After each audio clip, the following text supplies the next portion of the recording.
in order for her to have come to that conclusion, she must have.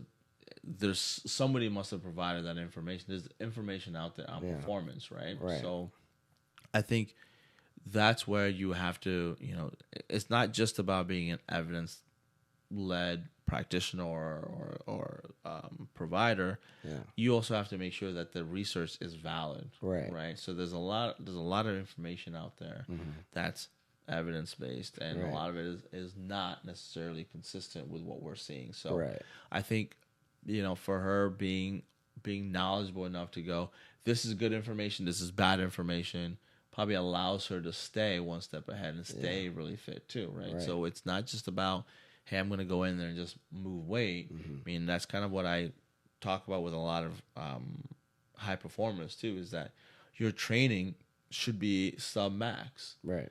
And then gradually leading up to your events or your performances, that's when you basically are at your peak during your competition, and then you come back down, right? Like you don't want to, there shouldn't be a PR every week. Okay. Right? You don't want a PR every week and then try to compete at the same time. It's very difficult because you're pretty much going to be thrashed and there's nothing left, right? Yeah. So let's say you have, a CrossFit competition, right? Okay. Let's say you have a CrossFit competition. Yeah. If you're training 100% day in and day out leading up to that, there's nothing left. Okay. Right? There's nothing left. Your body's not recovering properly. Your body's its ability to respond to stress and stimulus isn't going to be as consistent as it would if you were doing everything sub-max. Right. And then gradually building up. And then when competition comes, then you just open it up and you just tear it up. And so when you look at it like that, you can see it's easy. I don't know if you're familiar with this, but there were every CrossFit game every year we get this influx of injuries. Not necessarily influx, but we see the statistics, and a lot of the injuries are really failures, right? You get ruptures, right, which are failures, right.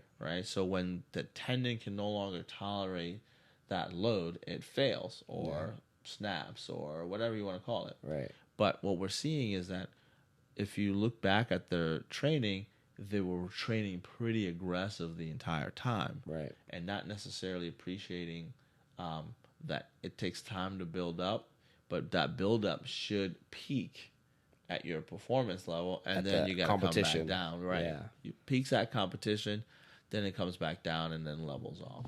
I was going to say, for powerlifting, it's a little bit different.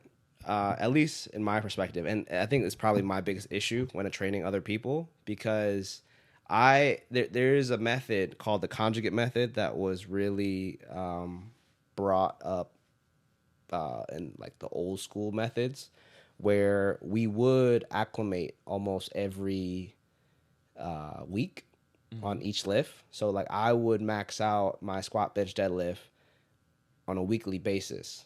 I would have periodization where I don't, but because the competition is all literally 9 lifts, 3 lifts of each exercise, I'm not really exceeding my max volume, and that's where it differs. So I train harder in practice or my own training versus competition. So once competition time comes, for me, it's just like, oh, okay.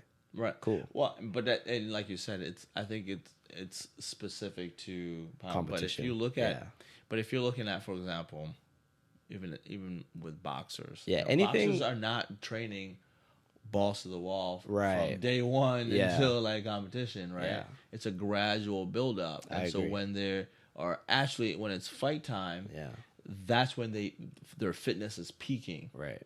So, but I think in powerlifting, again, I don't have a huge history, or I don't work with a lot of powerlifters. Okay. But I think that who compete like that. Right. But I think it makes sense that your events are very short, quick bursts, and then that's that. Right. Right. As opposed to someone who's got you're dealing with endurance and power at the same time. Right. Like cardio. So I think it's just different. Yeah. I think that the training methods are different, and I think that's kind of what I was saying earlier, that it's so important for me to connect with other like-minded people, because that's just a new tidbit that I didn't know about. Right. I just learned something new. So I think it's vitally important that that you learn and you take away from that, and also realize that you probably don't know as much as you think you know.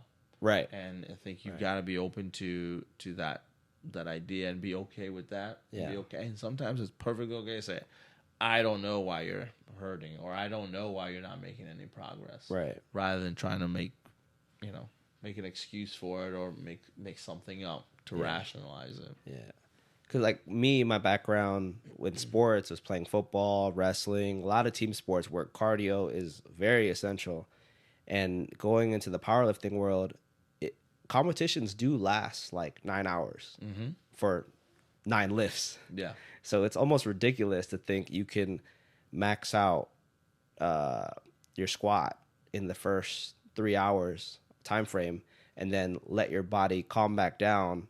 In the next 3 hours, you have to max out again within 3 lifts for your bench press, and then again for your deadlift, because it's just mentally taxing. And that's the biggest thing that I guess this is more sport specific, but I honestly train calm, and it's very rare for me to find other power lifters specifically who train calm as well.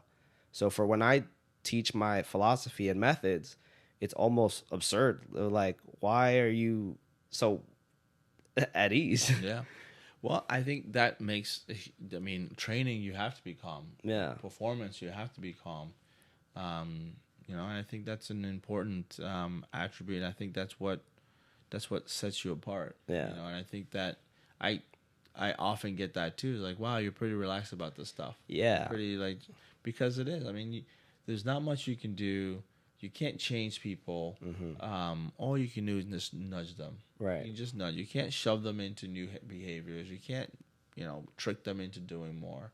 You just have to nudge them into changing their behaviors. And that's pretty much, what coaches and healthcare providers do when they're working with people, is that we're nudging.